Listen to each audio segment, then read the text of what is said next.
महात्मा ज्योतिराव गोविंदराव फुले एक भारतीय समाज सुधारक, विचारक, समाज प्रबोधक, समाजसेवी, लेखक, दार्शनिक तथा क्रांतिकारी कार्यकर्ता थे। इनका जन्म 1827 के 11 अप्रैल को हुआ था। इन्होंने महाराष्ट्र में सत्यशोधक समाज नामक संस्था का गठन किया। इनकी पत्नी थी सावित्रीबाई फुले। समाज के सभी वर्गों को शिक्षा प्रदान करने के प्रबल समर्थक थे ये। भारतीय समाज में जो जाति पर आधारित विभाजन था और भेदभाव था, उसके विरुद्ध थे ज्योतिराव।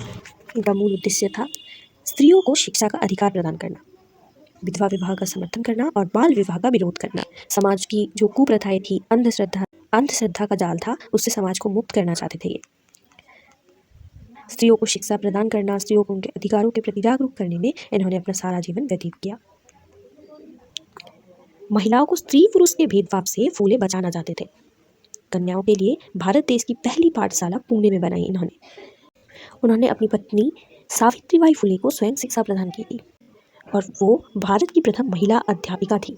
विधवाओं और महिलाओं के कल्याण के लिए उन्होंने बहुत काम किया था। साथ ही किसानों की हालत सुधारने के लिए और कल्याण के लिए भी काफ़ी प्रयास किया था। स्त्रियों की दशा सुधारना और उन्हें शिक्षा देने के लिए 1848 में इन्होंने एक स्कूल खोला। कुछ लोगों ने पहले से उनके काम में बाधा डालने की चेष्टा की, लेकिन जब फूले आगे बढ़ते ही गए तो उनके पिता पर दबाव डालकर पति पत्नी को घर से निकलवा दिया। इससे कुछ समय के लिए उनका काम रुका तो पर जल्दी ही उन्होंने एक के बाद एक बालिकाओं के 3 स्कूल खोले। निर्धन तथा निर्बल वर्ग को न्याय दिलाने के लिए ज्योतिबा ने सत्यशोधक समाज की प्रतिष्ठा की थी। उनकी इसी समाज सेवा को देखकर मुंबई की एक विशाल सभा में उन्हें महात्मा की उपाधि दी।